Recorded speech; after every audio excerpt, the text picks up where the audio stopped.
Nderuar miqtë e mi, tani do të vi pranë jush me një histori shumë të dhimbshme, me një histori të tmerrshme, lotët e një nënës, dhimbja e një nënës, një tmerr që një grua shqiptare ka kaluar. Lëre që ka kaluar tmerrin, por është ndeshur edhe me paragjykimet e njerëzve të cilët e kanë paragjykuar për punën të cilën ajo ka punuar. Dëgjoni këtë histori deri në fund, sepse më besoni, do të lotoni të gjithë.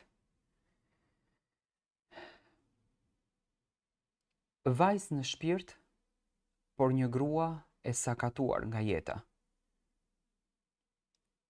Pikërisht kështu do ta titulloja historinë time. Përshëndetje.